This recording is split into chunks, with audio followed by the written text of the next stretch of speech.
Hi, we're going to be talking about filling out the cover sheets. These are new cover sheets for this year. For K to 2, you may remember different cover sheets last year, grades 1 and 2 anyway. These are new and much simpler and should be less time consuming. I'm not going to take too much time. Please send me an email or have me come to PLC if you have more questions or have suggestions for this. But let's just have a quick look at it.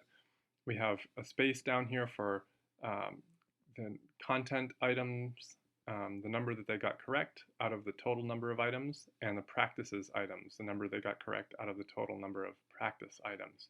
The content goals for the unit are listed up here, and the practice goals are listed down here. You don't need to write anything in these tables. These are just information about what they've been studying and learning. And the information on how they did on their assessment is all right here. And you'll get this information from the quick entry pages where you've entered your student data. Now, I'm going to talk about Charlie's assessment here.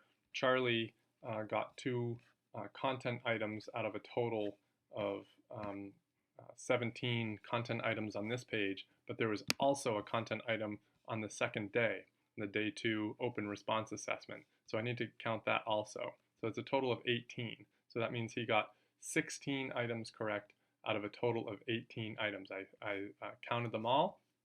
I'm going to go back to my cover sheet and I'm going to give him credit for having 16 out of 18 in this section right. Now the practice items were a little bit different. He got all the practice items correct, so there were only 7 in all on this page.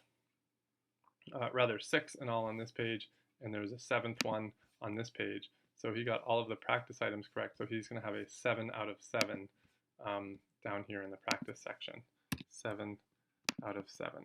And that's how you do it. There's a place here for comments. Comments are great for any items that might have gotten wrong, and it's important to remember that sometimes there are 3 or 4 places for a student to write an answer for one item, and if they only wrote 3 correct numbers out of the 4 correct possibilities, or 4 out of 5 even, then that's not a correct answer. So that counts as a not meet. And this would be a great place to explain that Charlie had a question about volume, and there were he almost got it right. You can give some information about that. You can mention some areas of weakness that appear on the assessment that you're going to be working on, or speak to a student's strengths. So comments are really up to you, however you'd like to do it, but it's a great place to explain some of those answers where your student might have almost met, even if he didn't quite do it.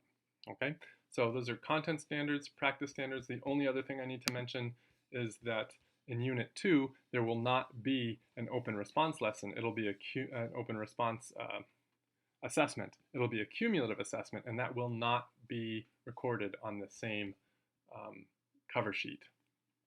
As of now, there is no cover sheet for the cumulative assessment. That's mostly going to be our data, our information, and as of now, we are not sending those home. So in Unit 2, you will only have the Day 1 unit assessment to worry about. And Unit 2 and all the even-numbered units, it'll be just Day 1. For Unit 1 and all the odd-numbered units, you'll want to incorporate the Day 1 unit assessment and the Day 2 open response assessment.